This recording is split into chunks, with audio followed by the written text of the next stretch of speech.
Pues vamos directamente con el doctor Carlos Elizondo Mayer Serra, profesor de la Escuela de Gobierno del TEC de Monterrey. ¿Qué opinas de lo que pasó dentro del estadio, lo que pasó afuera? Mira, dentro del estadio le cedo al que supo el pronóstico correcto, que fuiste tú, Pepe. 2-0 dijiste ayer. También Alfredo del Mazo, por lo que acabo de escuchar. Tú y Alfredo lo vieron igual. Yo lo que quiero más bien comentar es sobre el tema sustancial, que es cómo organizas una fiesta como esta sin uno tener plenamente listo toda la infraestructura. Hoy no lo vimos, pero había muchos problemas todavía pendientes de infraestructura, sobre todo en el aeropuerto. Y por otro lado, pues un clima tan crispado.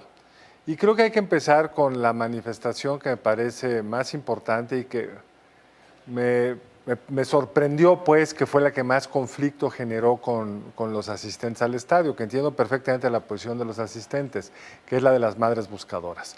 Eran las más pacíficas, eran las que tenían la causa más legítima, las que más nos preocupa y duele. Es una omisión horrible del Estado mexicano. Las que no han sido recibidas y atendidas por el Estado mexicano. Y tuvieron una marcha pacífica, sí, en algunos lugares no dejaban pasar a los asistentes y entiendo la molestia de los mismos, pero es una marcha muy dolorosa, Pepe, porque es la que demuestra un fallo profundo de nuestro Estado, de esta administración que no ha sabido encauzarlas, que no las ha oído, que no les ha propuesto soluciones. Entonces creo que ahí sí hay un foco muy sensible que tendríamos que entender la posición en la que se encuentra. Porque imagínate perder a tu hijo y además tener que protestar porque no tienes el apoyo gubernamental, terrible. En el caso de los maestros, Pepe, creo que hubo una suerte de acuerdo porque no le pisaron a fondo, digamos. Estuvieron ahí, fueron mucho más disruptivos en el resto del país que en la Ciudad de México, no echaron a perder la fiesta, aunque sí la dificultaron. Y en este caso, Pepe, las demandas que tienen me parecen mucho más difíciles de justificar. Por supuesto, los maestros y maestras merecen un salario digno, condiciones adecuadas, etcétera, pero los niños y niñas de México merecen tener maestros que asisten a la escuela, que están bien preparados, que se comprometen, y hay muchísimos que lo hacen, pero hay otros que no, Pepe, y que no solo interrumpen y violentan la libertad de tránsito del resto de los mexicanos, sino que dejan a 1,5 millones de niños sin clase, que ese es como de lo que menos hablamos. Si hay un agravio, que lo entiendo, y eso es culpa de la Presidenta de la República. Ella prometió en campaña que iba a derogar la ley del ISSSTE, la reforma del 2007. Lo había prometido también Andrés Manuel López Obrador, pero cuando se dio cuenta que no se podía, le pasó la pelota, hablando futbolísticamente, a su heredera, la presidenta Sheinbaum. Es muy buen punto, Pepe, porque la presidenta pudo no haber pateado ese balón, lo pudo haber dejado pasar. Si ya sabían que no era pagable, si Andrés Manuel López Obrador se dio cuenta que no era pagable, ¿por qué lo vuelves a prometer?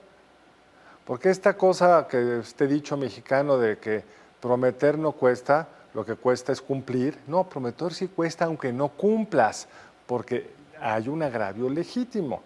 Ahora, esas pensiones no son pagables, entonces, ¿cómo se va a resolver el conflicto? ¿Por qué no son pagables? Porque uno, son más altas que las del promedio de los mexicanos que tienen un salario equivalente, porque ya les rebajaron más allá que al resto de los mexicanos, su edad de jubilación es muchísimo más baja.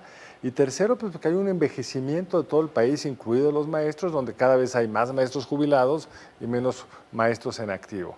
Entonces, el costo para la ciudadanía de regresar a ese esquema de pensiones, pues realmente, literalmente, nos sacaría de la calificación de riesgo soberano, nos llevaría a bono chatarra, y en este sentido hace bien la presidenta en decir no, pero vamos a seguir viendo este jaloneo de unos maestros que se les han dado muchos más beneficios de los que, digamos, normalmente se le daría a un trabajador de ese tipo, que han mostrado una capacidad de violencia inaudita. A mí me parece muy preocupante ese camión de normalistas de Ayotzinapa que los encontraron con explosivos y detuvieron al camión, pero no hicieron nada con quienes pusieron en riesgo, trayendo esos explosivos, la vida y la paz de ciudadanos de la capital. Entonces creo que allí hay un signo de interrogación muy profundo. Todo este problema se reduce a que el Estado mexicano, ahora en gobierno bajo la Cuarta Transformación, tiene como una disposición una herencia del 68, de no a la represión, absolutamente. Entonces, pase lo que pase, van a dejar que haya manifestaciones, ciertamente algunas que rebasen la tranquilidad y se vayan a la violencia como las que hemos mostrado, pero nunca tocarlos. Creo que ahí hay una equivocación del gobierno porque tiene todo el derecho de utilizar la fuerza del Estado. La represión es cuando ejerces una violencia excesiva y sobre todo contra manifestantes legítimos que no están 2 de octubre, afectando. Tlatelolco, Matanza. No hay duda.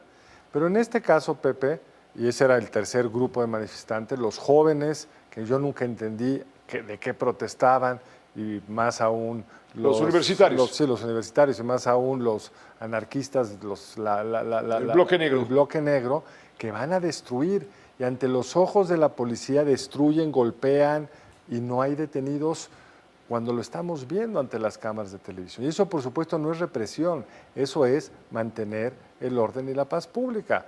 Si tú entraras llegaras con unos explosivos, pues te detendrían. Estás cometiendo un delito. Un delito, pero si eres maestro o normalista de la CENTE, normalista de Ayotzinapa, no te lo hacen. Y esa restricción ideológica que tienen, pues han dejado a la ciudadanía indefensa frente a estos actores. Carlos, muchas gracias por tu comentario. Gracias a ti, Pepe. Que te vaya muy bien.